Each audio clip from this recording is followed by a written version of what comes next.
आवा गुरु, आज सुनते हैं वह दंत कथा जो गया सिंह ने दीनबंधु तिवारी को सुनाई थी और हम लोग सुने हैं प्रोफेसर काशीनाथ सिंह जी द्वारा।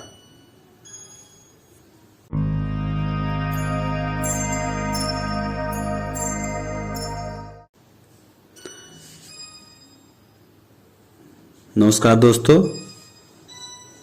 हम हैं विरंजय और आप सुन रहे हैं दी धरतीपुत्र।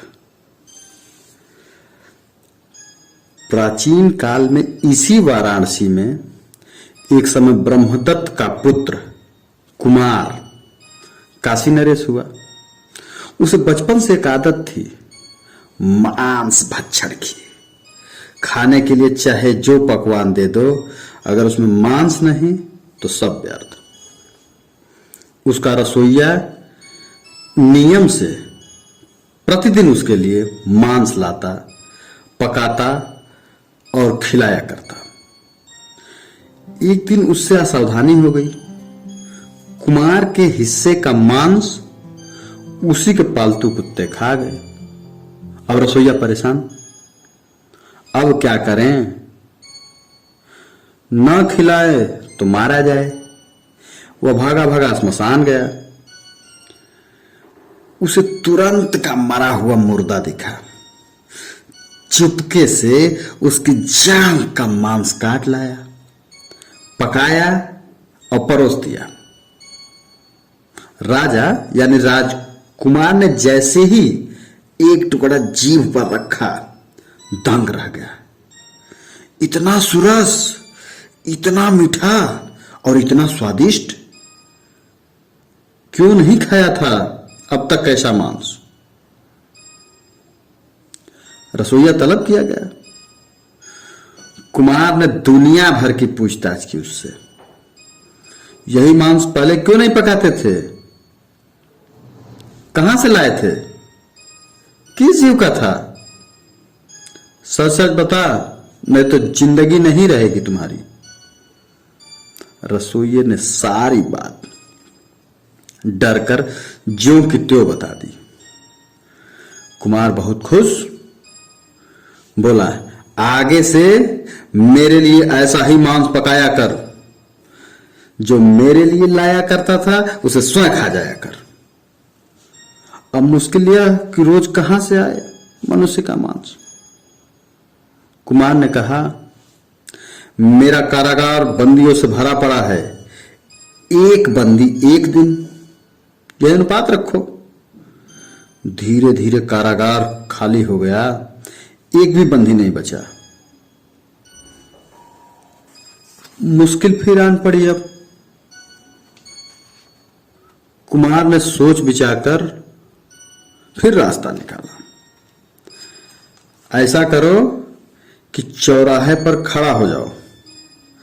प्रतिदिन सुबह करसापड़ों से भरी हुई, करसापड़ों मतलब स्वर्ण मुद्राओं से भरी हुई थैली सड़क पर फेंक और जो लोभ में थैली उठाए उसे चोर चोर कह के पकड़ और लेकर आया कर।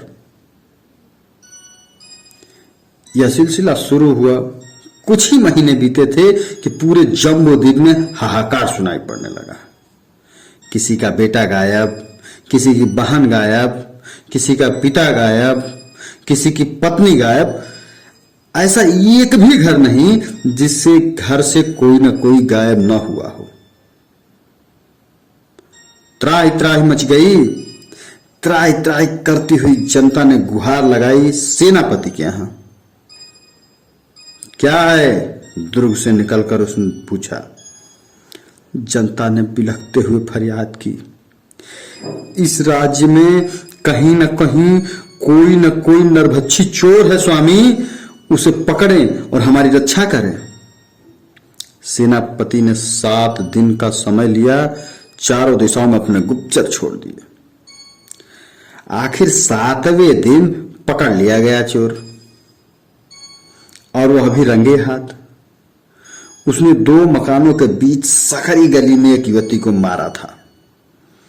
और उसके मांसल हिस्से को काट काट कर टोकरी में भर रहा था। तभी पकड़ लिया गया, लाया गया सेनापति के सामने टोकरी समेत। सेनापति ने पूछा, कौन है तू? ऐसा क्यों करता है? किसके लिए और किसके कहने पर करता है? बता। चोर ने अपनी विवशता बताते हुए कहा, मैं राजा का रसोइया हूं।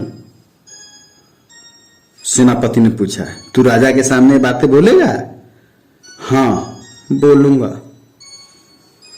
उधर जब पिछली रात रसोइया नहीं आया तो भूख से बेहाल राजा समझ गया कि कुछ न कुछ तो गड़बड़ है। और जब सुबह जनसभा बुलाई गई तो उसे विश्वास हो गया कि अब बात खुल गई है, छिपाने से कोई लाभ नहीं। जनता की अदालत में रसोइये ने सारा किस्सा बयान किया तो राजा ने कहा, हाँ, यह सच है, मनुष्य का मांस खाने वाला मैं ही हूं। राजन, छोड़ दें यह आदत, सेनापति ने समझाया। राजा ने कहा, विवश हूं, नहीं छोड़ सकता। जब बहुत समझाने बुझाने पर भी कुमार तैयार न हुआ तो राजा ने अपना निर्णय सुनाया कि राजा को देश निकाला दे दिया जाए।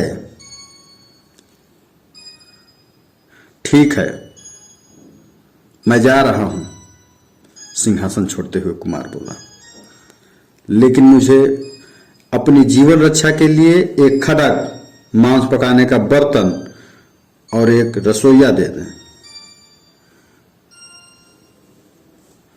दोस्तों, शेष भाग आगे की कहानी में। तब तक के लिए धन्यवाद।